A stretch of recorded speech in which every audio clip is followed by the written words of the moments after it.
doing this for so long. We made adjustments. Every time he switched southpaw, that's what he was throwing. I caught on to him, and he was missing, and I was countering. And, my coaches did a great job of telling me what to look out for, and, I adapted well.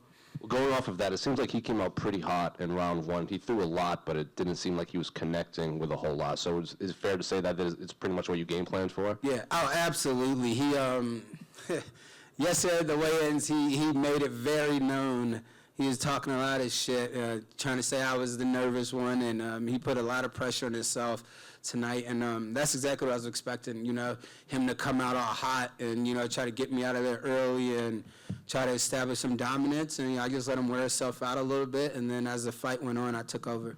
Was all that talking, was that just like pre-fight talk, and even at the end when you took him down, you just kind of threw him to the canvas at the end of the bell? Was that just competitiveness in there?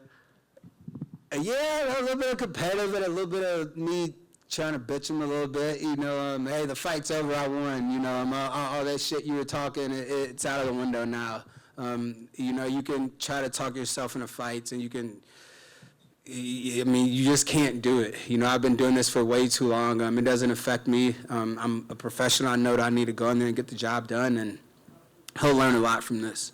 And he seems pretty confident that he had done enough to win the fight. He looked pretty surprised when they read the scorecards. Were you surprised that he was surprised how the scorecards went? Yeah, a little bit. I looked at him and I listened, but don't take it to offense, man. I've been getting robbed my whole career. You didn't get robbed, trust me, you know what I mean? But I don't know why he thought he did a lot. I don't really think he hit me with much. He hit me in the back of the head a few times when I was ducking down.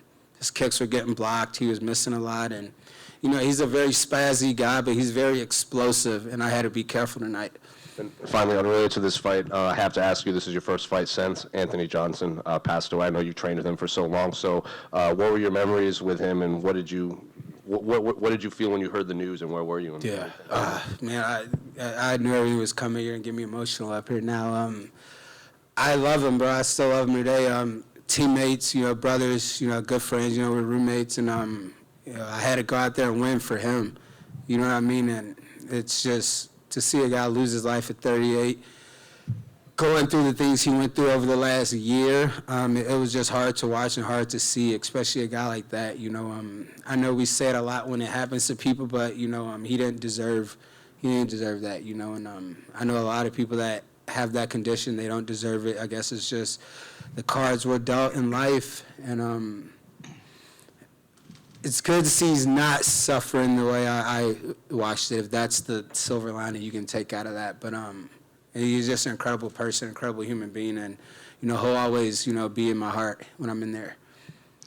So, man, just to change gears, go back to the fight a little bit. Why do you think he was talking so much shit yesterday and today? Do you think it was just like a big step up in opponent? Maybe he was trying to convince himself more than anything. Why do you think he was talking a lot of shit? Yeah, absolutely. That's 100% why I thought whatever you need to do to talk yourself into fighting, that's all good for me. You know what I mean? He asked for this fight, and I obliged. He got what he asked for, and he's a very tough opponent. You know what I mean? But there's levels.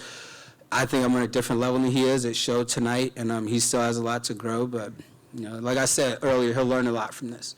There was a moment in the fight where he tried to sweep your feet out from underneath you, and you just sort of went onto his back. I'm curious, when that happens in the moment, do you think, that was stupid, dude? Now I'm on your back.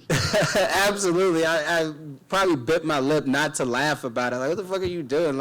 Fucking Karate Kid? You really tried to fucking sweep my legs like this?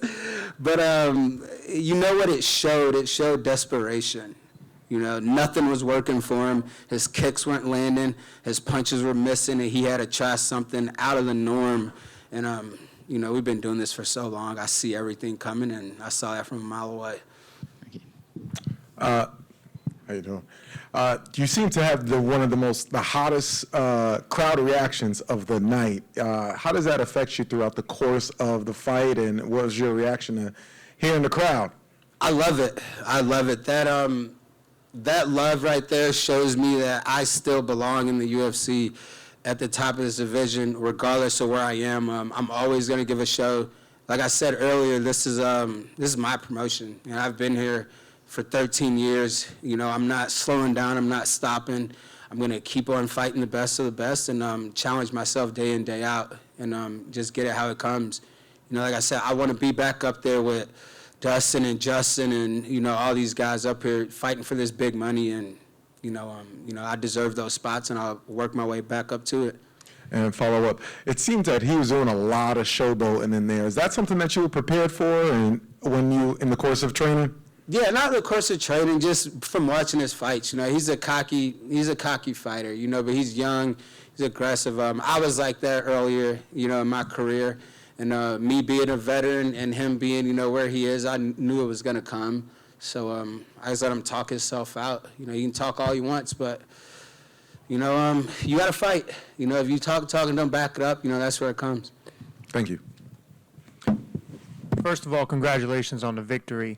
You've been successful for a very long time. So do you feel like your experience kind of helped you figure out his game pretty early on in the fight? Like, man, I've seen this before. I've kind of seen a little bit of everything. Yeah, absolutely. That's what I told him at the weigh-ins. Like, he's like, oh, you're nervous and this and that. I'm like, bro, like, I fought everybody in the world. Like, you're the last guy to make me nervous. Like, trust me.